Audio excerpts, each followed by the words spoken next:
Baik, sekarang besaran yang bisa bilang ke 6 ya. Bukan besaran sekarang, salah. Sekarang kita membahas tentang konduktor dan isolator. Oke, kayaknya udah mengerti ya apa itu konduktor, apa itu isolator secara dasar. Yang pertama kita bahas konduktor. Jadi di sini ada sifat-sifat konduktor yang terbilang penting banget ya. Yang pertama, muatan pada konduktor yang terisolir akan tersebar secara merata pada permukaan konduktor itu. Maksud terisolir itu konduktornya itu nggak terhubung dengan materi lain. Yang kedua, medan listrik di dalam konduktor itu nol. Selalu demikian. Kenapa bisa begitu? Begini, ketika kita membahas konduktor, muatan-muatan yang ada di dalamnya itu akan tolak menolak. Jadi muatan ini akan tolak menolak. Dan pada akhirnya karena tolak menolak, maka mereka pada akhirnya akan berada di permukaan dari bola konduktor ini. Sehingga ketika ditanya nih medan listrik di pusat, ya udah. Pertama kan muatan negatif itu kan medan listriknya mendekati ke arah dirinya. Jadi kalau di pusat ini dia akan mengalami medan listrik karena muatan ini semua. Jadi pusat ini akan mengalami medan listrik karena muatan negatif ini ke arah si negatifnya, ini ke arah si negatifnya ini ke sini, ini ke sini, ini ke sini, ini ke sini, ini ke sini. Sehingga ketika ditotalkan hasilnya akan nol. Kenapa? Karena ini misalnya kan ini dikurang ini kan nol. Ini kan berlawan arah ya. Ketika dilihat ditotalin kan, kalau kita totalin kan berarti kan itu sama aja dengan ini kita kurangkan dengan yang ini, atau sebaliknya ya. Ini kita kurangkan dengan yang ini, dan pada akhirnya akan nol. Itulah kenapa di dalam bola konduktor itu selalu dia nol, medan listriknya ya. Selalu medan listriknya di dalam bola konduktor itu nol. Yang ketiga, bumi adalah konduktor yang baik karena dapat menyerap muatan negatif yang dihubungkan dengannya. Jadi karena dia adalah konduktor yang baik, dia itu dapat menyerap elektron yang terbilang sangat banyak gitu. Dia dapat menyerap banyak elektron, seperti itulah. Potensial bumi itu nol. Alasannya karena muatannya netral. Jadi karena ada positif negatif, di mana totalnya itu nol, maka bisa dikatakan total muatannya itu nol. Ada muatannya positif sama negatif, tapi kita totalin dia nol hasilnya. Sehingga di situ potensialnya itu nol. Lanjut. Nah, sekarang kita akan bahas nih medan listrik dan potensial listrik pada bola konduktor. Baik bola konduktor pejal maupun berongga. Apa itu pejal? Pejal itu artinya bola konduktornya padat gitu.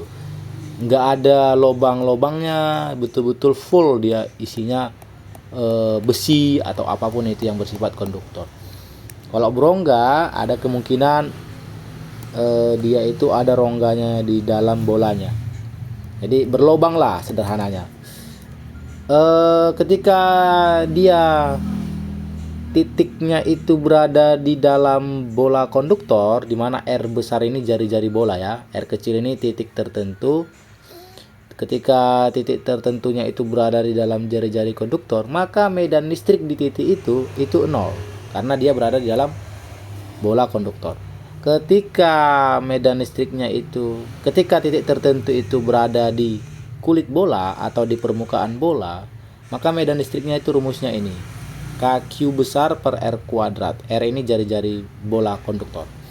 Ketika dia titik tertentu itu berada di luar permukaan bola, maka medan listrik di titik tertentu itu ini rumusnya, KQ dibagi R kuadrat. R kecil ya, ini jarak dari pusat bola ke titik tertentu itu. Potensial listrik juga seperti itu. Ketika dia berada titik tertentu itu di dalam bola, maka potensial listriknya KQ besar per R. R besar ini ya, jari-jari bola. Jadi sebaliknya ya, kalau medan listrik itu 0, tapi kalau potensial di dalam bola itu ada nilainya. Kemudian ketika dia berada di kulit bola, titik tertentu itu, maka potensial listriknya ini ketika dia titik tertentu itu berada di luar permukaan bola, maka potensial listriknya ini R kecil, artinya jarak titik tertentu ke permukaan bola. Nah, ini keterangannya lebih jelas. R itu jari-jari bola, R kecil jarak pusat bola ke titik tertentu. Nah, ini grafiknya. Jadi kita akan coba bercerita ya dari tabel tadi. Ini adalah grafik medan listrik terhadap jarak titik tertentu itu. Jadi misalnya di titik A itu berapa medan listriknya tadi? 0 ya. Di titik B berapa medan listriknya? KQ besar per R besar. Q besar ini artinya muatan total ya, muatan total bola konduktor itu. Nah, jadi dari pusat bola ya kan, dari titik 0 itu artinya pusat bola ya. Ini dari titik 0 ke, atau ketika jari-jarinya 0 atau di pusat bola ke tepat di jari-jari bolanya, bukan tepat sebenarnya ini ya. Ini hampir mendekati jari-jari bola. Maka di sepanjang itu medan listriknya 0. Jadi ini garis oranyenya ini menyatakan medan listrik 0. Jadi maksudnya apa? Dari sini ke sini, ya kan, belum menyentuh permukaan bolanya, itu medan listrik di sini 0 di sepanjang ini. Jadi di sini 0, di sini 0, di sini 0, di sini 0, di sini 0, di sini 0, di sini 0, di sini 0. Seluruhnya. Jadi di dalam ini medan listriknya 0. Nah, kemudian ketika dia berada di permukaan bola, medan listriknya itu ini ya. Ketika dia berada di permukaan bola, artinya jarak titik tertentu itu adalah jari-jari bola itu sendiri. Maka medan listriknya itu ya ini, KQ besar per R besar kuadrat. Tapi ketika dia berada di luar bola, maka dapat dilihat di sini, semakin besar R-nya itu nilai medan listriknya semakin kecil. Atau bisa dikatakan semakin jauh ke pusat bola selama dia di luar bola ya kan. Selama dia di luar bola titiknya, misalnya titik A, titik B, titik C, titik D, titik F gitu, maka semakin kecil pula medan listriknya.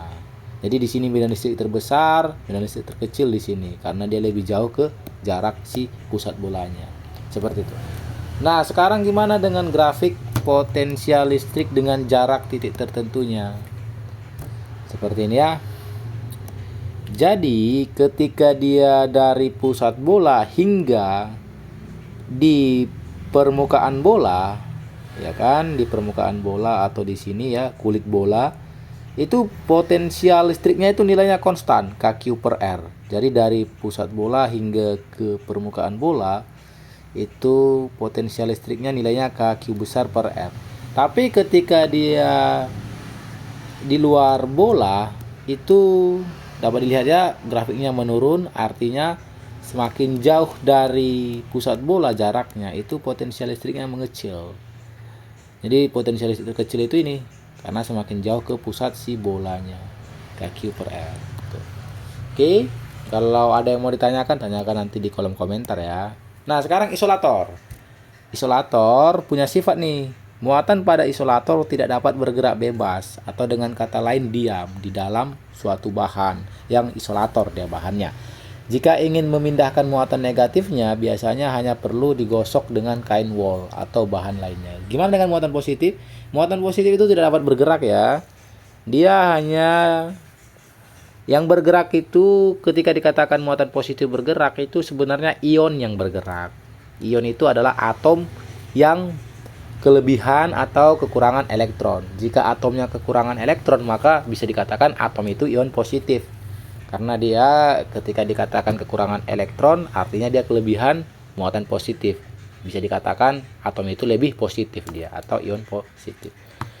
Seperti itu ya. Di sini ada tabel dari bola isolator untuk medan listrik dan potensial listrik. Jadi ketika dia berada di dalam bola titik tertentunya, maka medan listrik pada titik tertentu itu ini nilainya. Ketika dia di kulit bola titik tertentunya atau di permukaan bola, maka medan listriknya ini. Ketika di luar permukaan bola, maka ini. Nah, potensial listriknya agak unik nih. Ketika dia berada di dalam bola titik tertentunya, maka potensial listrik di sepanjang di dalam bola itulah ini rumusnya. Jadi ini adalah rumus potensial listrik ketika dia di sepanjang dalam bola, bukan di sepanjang lebih tepatnya. Ketika dia di dalam bola, maka potensial listriknya ini. Jadi misalnya kan ada titik C, maka potensial listriknya ya ini RC itu ya si R kecil ya. Di kulit bola titiknya, maka potensial listrik di titik itu ini KQ per R besar. R besar itu jari-jari bola, sementara R kecil ini jarak titik tertentu ke pusat bola. Ketika dia di luar permukaan bola, maka potensial listriknya ini seperti itu. Dimana Q besar muatan total bola, ini bukan bola konduktor lagi tapi isolator ya, karena yang kita bahas isolator. R itu jari-jari bola, R kecil jarak pusat bola ke titik tertentu itu, atau titik yang ditanya potensial atau medan listriknya. Nah, berikut gambaran tentang gimana medan listriknya di sepanjang dari dalam bola hingga luar bola.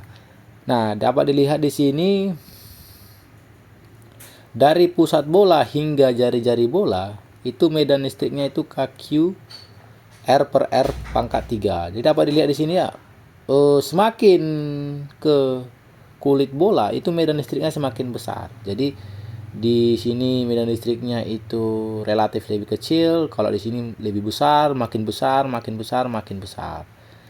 Jadi bisa dikatakan membesar tuh medan listriknya ya, semakin dekat ke kulit bola. Lalu ketika dia di luar bola, dapat dilihat inilah grafiknya. Bisa dikatakan ini medan listriknya itu mengecil. Jadi semakin jauh dari luar bola itu medan listriknya mengecil. Oke, lanjut ke potensial listrik. Gimana dengan potensial listrik? Nah, potensial listrik di dalam bola isolator, ketika dia dari pusat bola hingga ke permukaan bola, ya kan, di sepanjang itu potensial listriknya itu menurun parabolik, dia menurun parabolik. Jadi dia menurun dari 1,5 KQ besar per R ke KQ per R. Artinya apa? Artinya di sini potensialnya segini nilainya, 1,5 KQ besar per R. Sementara itu di pusat bola itu, di pinggiran bola atau di permukaan bola itu KQ per R. Bisa dibilang potensialnya mengecil ya. Jadi di sini besar 1,5, di sini menjadi 1 doang, atau kalau kita sebut huruf-hurufnya, di sini 1,5 KQ per R, di sini 1 KQ per R doang. Jadi semakin ke kulit bola atau semakin ke permukaan bola itu potensialnya mengecil ya. Lalu semakin menjauhi bola juga potensialnya itu mengecil. Seperti itu dia. Oke. Baik, itulah mengenai bola konduktor dan isolator. Berikut kita akan coba latihan soal ya untuk bola konduktor dan isolator.